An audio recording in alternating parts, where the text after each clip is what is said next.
Here's the live bait tube that I built based off of some designs that I've seen on YouTube for kayak fishing. So some of it's stolen, some of it's just what I had to do. We don't have this stuff is really hard to find here in Hawaii. This is the only piece I was able to find at Home Depot or Lowe's, and they literally only had one of these pieces left of the 2.5 foot long Schedule 40. There was no longer lengths in the store at all, either Home Depot or Lowe's here on Oahu anyway.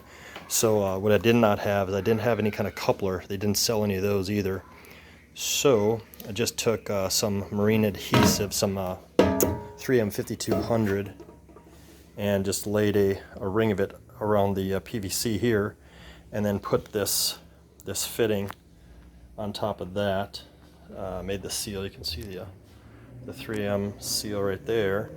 Then on either side of the fitting, I just drilled a small hole and threw some zip ties all the way around after I wrapped it with some Alabama chrome, just because. Anyway, let's see. Then on this side, I just put a couple extra zip ties. I'm gonna work on this design portion right here. I don't really care for it. It works exceptionally well, but it's a little bit cumbersome. Then, since I'm gonna be towing this thing this way, I ended up taking my holes and I drilled my 1/2-inch holes at a downward forward angle, so that when the water's coming by, because I'm using this WaveRunner, not a kayak, I didn't want the water to be able to come in and beat my fish up really badly at the back end here. So just kind of angled the holes this direction, hoping to save them a little bit. Through this end, just got a simple yard drain that it fits perfectly inside this 4-inch Schedule 40, and could have done this many ways. Could have just zip tied this thing on just as easily, and I think I'm going to actually change that so that is all that's holding this in. This itself is in there pretty tight. Then I just drilled a bolt through both sides and just bolted it on, because need to give it a beta test first. Then the last part is I've seen this before, where somebody just used one of these lids for the this portion. Of course, fits perfectly. The zip ties, this one here just gets clamped onto these two zip ties, so that when I'm towing from this lid, the lid can't just come off, just rotate in the water, catch the waves just right to start rotating this lid off. So by clamping this together, it gives it security where it's not going to zip off. I'm going to work on this design a little bit. This is kind of clunky and unnecessary.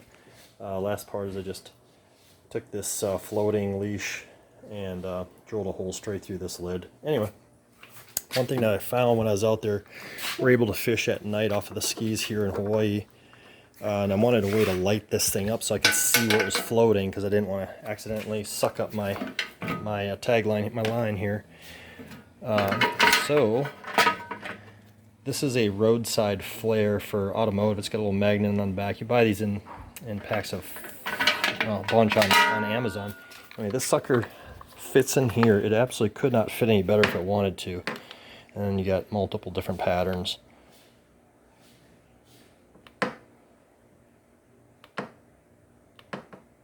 And solid, and then dimmer,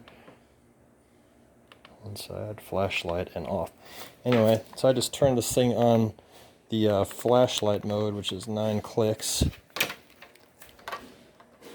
Threw it down inside, locked it down. This thing absolutely, it's not going to come out of this lid anyway, but it sits on this lip also, so it just happens to fit perfectly in here. So you're never going to lose that, and it lights up your bait tube. It doesn't really do a lot, except when it's floating in the water, you're able to actually see where it's at, if that's any concern of yours. So I just took this out yesterday morning.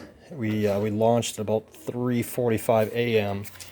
Went and caught some big eye scad, and I had 3 of them in here, probably about 5 to 7 inches long, all 3 of them, or each of the 3 of them, sorry. And we trolled at between 8 and 10 miles an hour for at least 2 hours in pretty big water. And by the time I got to where we were going to do some dead float fishing, 2 of these 3 were still healthy and swimming around. One of them, it was pretty dead looking and stuff, but the problem that I had is my line was a little too short, so where the WaveRunner puts off its wake, like where you would want to wake skate, I guess, if you will, it was floating right there on the wake, and it was just getting beat apart and flipping and flopping the whole time. So a longer leash would put it, if I put like a 20-25 footer, I believe that's going to be fine. Try to tow it so that it's dead center on the back, I think would probably be best.